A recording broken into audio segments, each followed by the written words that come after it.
Fredo, sometime this week I need you to go by the commissary and pick up just a couple of things. I need you to grab that special K cereal that I like.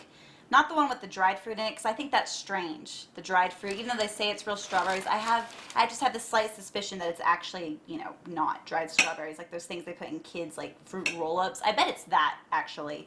And then I need you to pick up those gluten-free bagels. Those ones that are packed with like the protein. I think they're called protein bagels, and that'll take care of my protein situation for the whole entire day. Your protein situation, well, that's a whole different story. And pick up that cholesterol heart healthy oatmeal. I like that one better because my Self magazine says that our cholesterol is getting worse as we get older, as everything else does. So I need you to pick up some of that. And I have that thing today, that thing with the women from the church, that ladies that lunch. I don't know. I haven't tried it yet, but maybe I'll go out and see what they're up to. Maybe have brunch with them. I don't know. It could just be a long coffee break. Who knows? I'm going to be sick. I'm just going to be sick if I can't pick up that dress from the cleaners today during lunch because I have no time after work to go get it. And I've got to have it to the church for choir practice at 6, and it's got to be ready and cleaned for the show at 7. If you could run by and just get it after work and bring it to the church before we start, that'd be great. Can you do that? Come again? Fredo, have you listened to one word I've said, or is your head so far up the business page you think that General Motors is talking to you? Okay. You need me to pick you up somewhere or something? I think I'm going to get that voice memo application on my phone so I can just record everything I say the first time in the morning and not have to repeat myself. How does that sound? Pretty fantastic, actually. What I meant to say was that if you don't put that newspaper down every once in a while and listen to your gorgeous wife, she just might stop talking to you altogether. De tus labios a los oídos dioses. No. No. Don't you do that. Don't you give me that Spanish stuff. I hate that. Tell me what you said. Tell your lovebird what you said in English, please. Stop talking.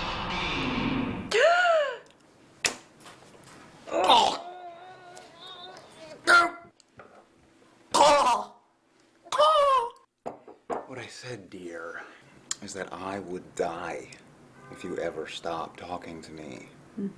Lovebird.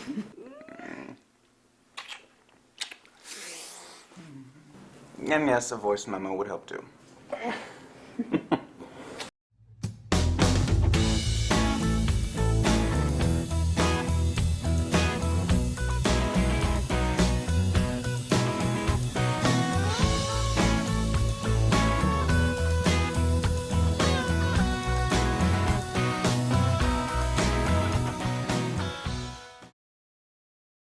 What a great drama with Alfredo and Chelsea, both wanting to know that they want to be heard, they want to be honored, they want to be listened to. And that's what communication and emotional intimacy is all about. Well, both knowing that their lives are going a million miles an hour, like all of our lives.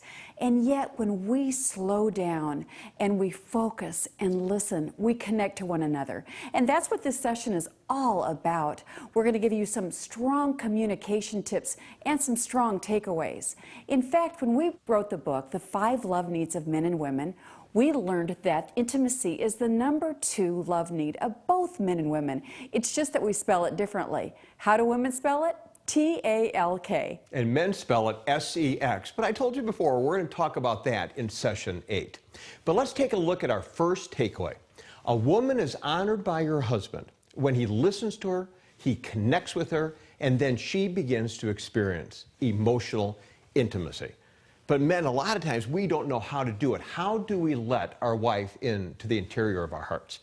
Well, Scripture has a lot to say. In 1 Peter 3:7, here's what we read. Husbands, in the same way, be considerate as you live with your wives and treat them with respect as the weaker partner and as heirs with you of the gracious gift of life, so that nothing will hinder your prayers. When we talk about consideration, when we talk about living with respect with our wives, our goal is so that God will hear our prayers. And when Scripture says, live with her as a weaker vessel, that doesn't mean second class. It means she's more fragile. You need to be tender. You need to be gracious. You need to be respectful of your wife. So, Barb, let's talk about how this plays out in our home each and every day. Well, let's get very practical, because unless we can really bring it home, it won't make a difference as to what the Bible says or anybody else. When we think about being practical and bringing it home with emotional intimacy, it means you need to have 2 chairs. It's not going to cost you anything but a little time. In fact, we've learned in our own research that if you spend 10 minutes a day sitting in 2 chairs and just talking, you can have a fairly good marriage. But you don't want good, you want great. In fact, if you take 20 minutes a day and really sit and connect and talk to your mate, your marriage will go through the roof and you will have a great marriage.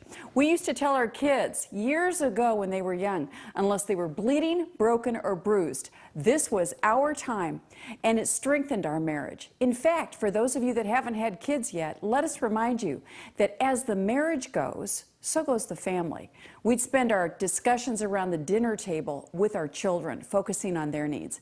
But for us to strengthen our marriage, we'd take those 20 minutes a day and connect to one another. And as a wife, I bonded so much more to my husband because I knew he cared about me. I knew he loved me, and I knew that he was listening to me. You know, as we take those 20 minutes, we have 2 chairs in our kitchen. And today we're sitting on these 2 stools. But I just want you to imagine identifying 2 chairs in your home. I mean, they could be on the front porch, they could be in the living room, they can be anywhere you want. But when you go to those chairs, you're not there to have conflict. You're not there to pay the bills. You're not there to make phone calls or get on the BlackBerry. You're there to connect with one another. And when Barb and I sit in those 2 chairs, it's as if all else outside of the 2 of us ceases. It's where we spend time in the Word. It's where we spend time connecting with one another. And Barb, we have learned that there are 4 times each day that connection can happen, including the time in those 2 chairs. Absolutely. When you are building that connection within your marriage, do you realize that you are building a resiliency for times of conflict or when marriage is really hard, and it will be from one time to another? But those 4 times that Gary's referring to of connection, these are times when we can have touch points during the day that can end up and add up to be life-changing. The first time is before you even get out of bed in the morning. What's it look like? Well, it's before you're really even out of the sheets. Perhaps one of you awakens and thinks about the other person and then says it out loud. Lord, thank you for my spouse. They are amazing. And I thank you and I pray that they have a great day. In your name, Lord, amen. A second point of contact is when you leave for work in the morning. Now, recently, Gary and I said goodbye, and he kissed me, and I was going to meet him at work later. But I heard the door open. He came back into the house where I was. He said, "Can I pray for you?" I said, "What?" He said, "You said, can I pray for you? And you took my hands, you prayed for me, and I stood there and I thought, this is a man who's thinking of me before 8 o'clock in the morning and going to God of the universe on my behalf. You connected to me, and you connected me with God, our Father." It was a wow. Do you want to know the 3rd time that you have connection during the day with your spouse? Well, every woman can tell you it's between 4 and 7 p.m.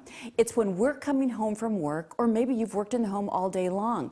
But we call it the valley of the shadow of death around our house, because it is that time period for every woman under the sun when we are getting our list accomplished.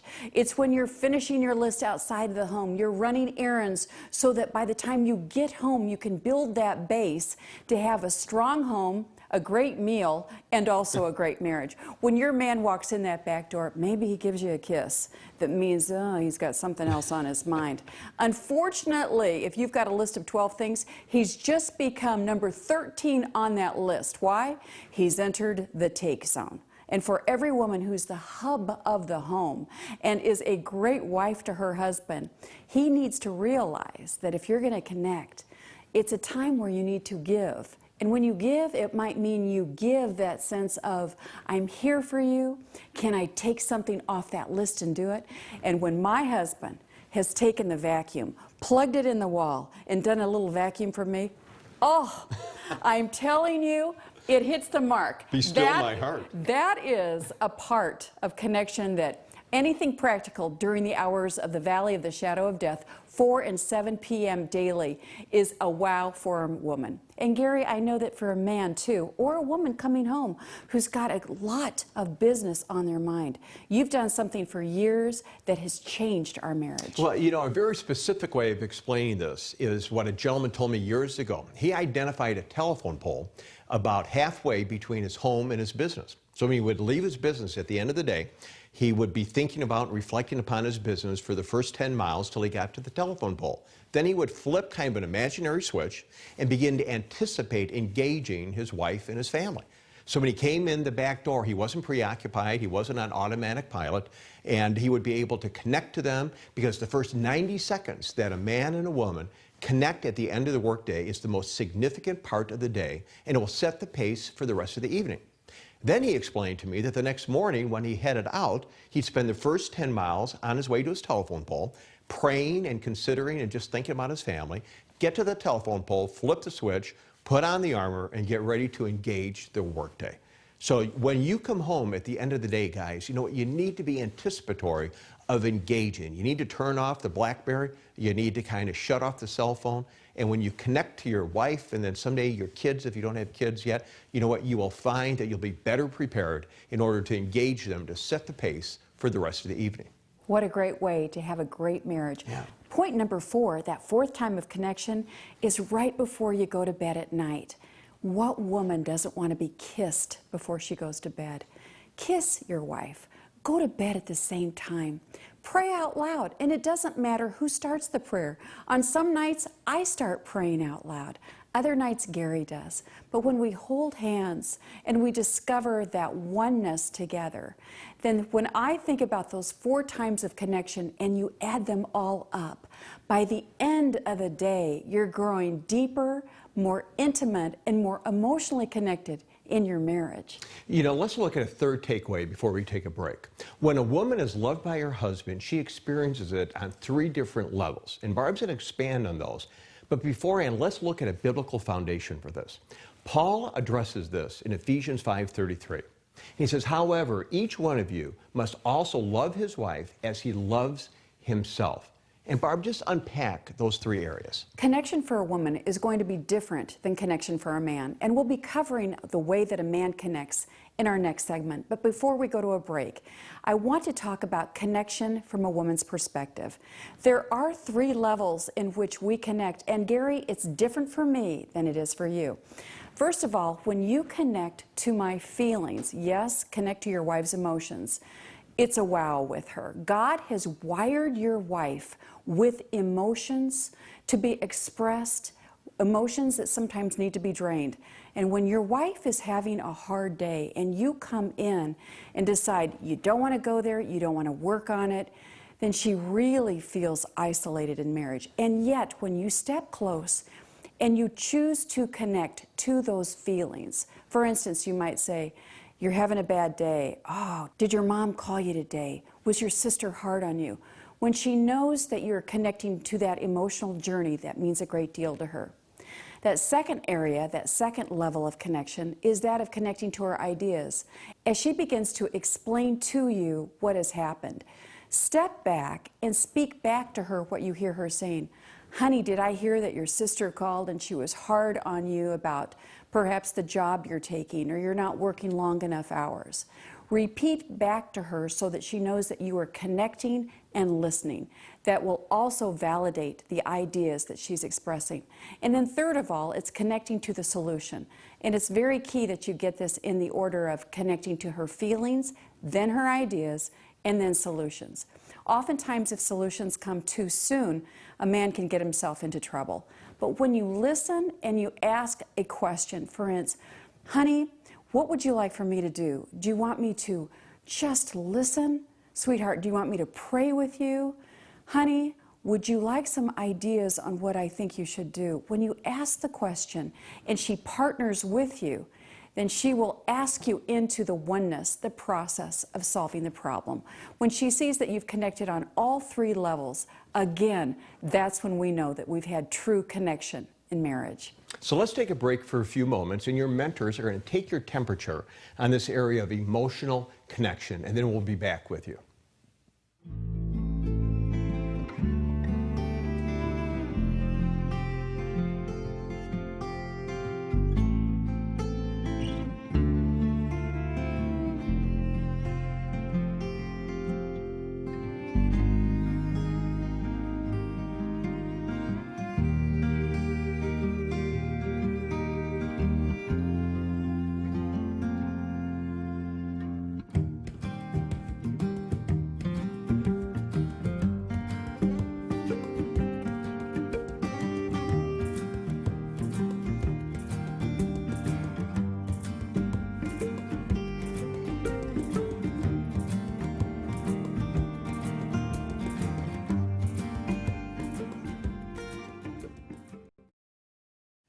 You know, as you just unpacked with your mentoring couple, this issue of communication, emotional intimacy, and connection is vital to your marriages. But one of the things we know is that men and women do indeed communicate differently. Now, I'm going to give you a takeaway to coach the wives on how to connect to your husband. And you need to realize something. If you want to connect emotionally to him, you're going to need to show him respect. You know, a buddy of ours did some research on this area of respect and love, and he cited a research study that said a man will choose respect every time over love. And you know what? The Bible talks about that. Paul knew that when he wrote to the Ephesians. And we talked before the break about how a husband needs to love his wife. But if you look at the last part of that verse, Ephesians 5:33 says, and the wife must respect her husband. Now, wives, let me tell you about your husband. He gets beat up all day long in the workplace.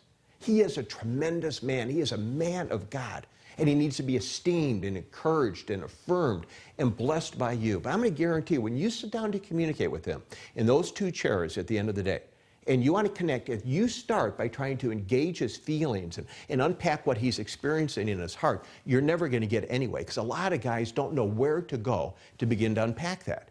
A man is wired to focus on his thoughts, his ideas, his visions, what is going on cognitively. And so when you encourage him in that, and you affirm him in that, and esteem him in that, and he feels connected to you, he will then have more of a willing to take a risk to go down to the heart area of his life. He'll begin to talk about some of those emotions. Now, you may find that he only knows a couple emotions. I'm mad, or I'm sad, or I'm glad. That's kind of how we're wired as men.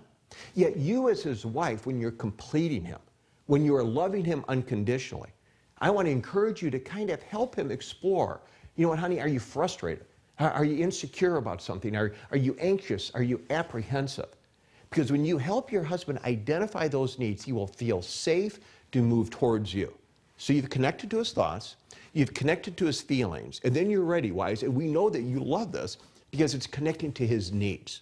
And just as Barb coached a little bit earlier on how a husband can learn about a wife's needs, wives, I want to coach you. When you ask a husband, what does he need? You know what? Be ready to hear something perhaps different than you would say. Maybe he needs some space. Maybe he needs a hug. Maybe he needs you to defend him. Maybe he needs you to just say, you know what? I'm here for you. We'll figure it out together. We will get to the other side. And here's another takeaway. I am yours and you are mine. Yeah. What does that mean? It means whatever we are going through, whatever challenges, whatever difficulties, whatever trials, we're going to get to the other side together. Every couple needs to know that there is a sense of unconditional commitment to one another, because we are quarterbacking for the marriage. In fact, as we stand back and we think about those issues that get in the way of our marriage, that get in between us, that cause us to go to different corners of the home, we need to realize that the relationship of marriage has got to be far more important than any issue that you're going through. In fact, we used to teach at a lot of conferences that we would say these words, my mate is not my enemy. No way. There's a boundary, a sacred hedge around your marriage, and it's there to guard and protect you. Remember these words, that the relationship has got to be far more important than the issue. I also just want to take a few more minutes and talk about something we talked about a little bit earlier, and it's the issue of anger that a man carries. And wives, you got to understand something about your husband. He was raised likely to not experience anger and to not express anger. I remember as a young boy living in Chicago, my older brother was swinging a baseball bat and he cracked me right upside the head. It was a mistake, he said, and opened my eyebrow and started bleeding. And he said two things: don't cry and don't tell Mom. So on my way in the house to tell my mom, because I had to go get some stitches, what I learned was Jack was essentially saying, Gary, don't experience pain, and certainly don't express pain. And wives, we got to understand something about your husband. He may have learned that, you know what, emotions can't be experienced. I can't experience and express any kind of emotion. So sometimes what we as men do is we keep you, our wives, at bay. We self-protect, and we hide behind the anger. So rather than showing fear or insecurity or frustration or anxiety or apprehension or sadness or hurt or anything else, we put up that wall because we don't know what to do with the anger.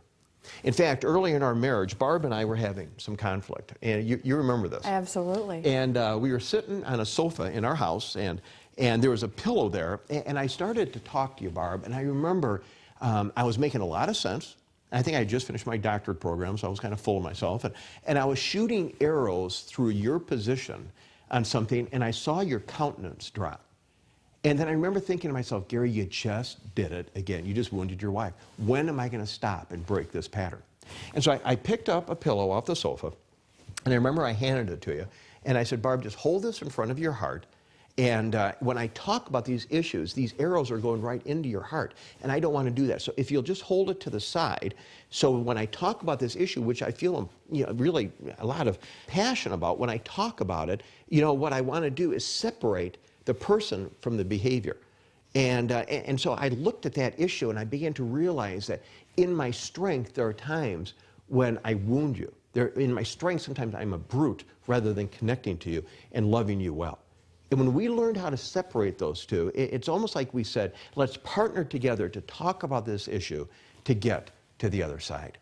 Emotions are strong. Emotions can be toxic. Emotions can be harming in a relationship if we don't learn how to balance them in an encouraging way. And remember these words, that every person you talk to is carrying a burden. And do you realize that in marriage, you have the divine call to be God with skin on and carry those burdens for your spouse? And there may be times when you emotionally disconnect from your mate, but whatever you do, stay, because your emotions will catch up. And once again, you will feel the joy. You will feel the experience of walking with God and walking it out in your marriage so that you can walk together, run together, and enjoy the race together of having a great marriage. One time our youngest daughter, Missy, was a little bit concerned because a friend of hers, parents had just gone through a divorce. And Barb and I were having a disagreement about something, and she said, Dad, will you ever get a divorce? And I remember thinking, will I ever get a divorce? And I remember I grabbed her little cheeks, Barb, and I looked her in the face. And I just said, Missy Rosberg, I'm going to tell you something, little girl. I will never, ever, ever leave your mom. And she goes, I know. And I said, you know? She goes, yeah. She said, because if you try, I will sew the two of your bodies together so you can never pull apart. Now, Missy understood the covenant of marriage. And folks, if you're pre-married, I'm going to tell you something. You're going to have episodes. You're going to have seasons. You're going to have times when those walls go flying up where you don't want to spend 20 minutes connecting, where you'd rather not be God with skin on, because it's hard. But we want to promise you can get to the other side of the painful times, but you've got to connect emotionally to your spouse.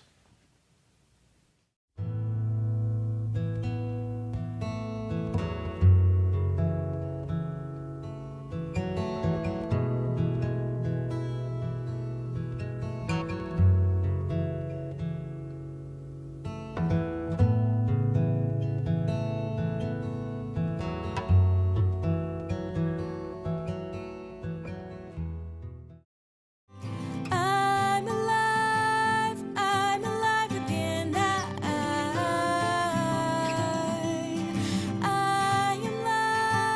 I am light again. I'm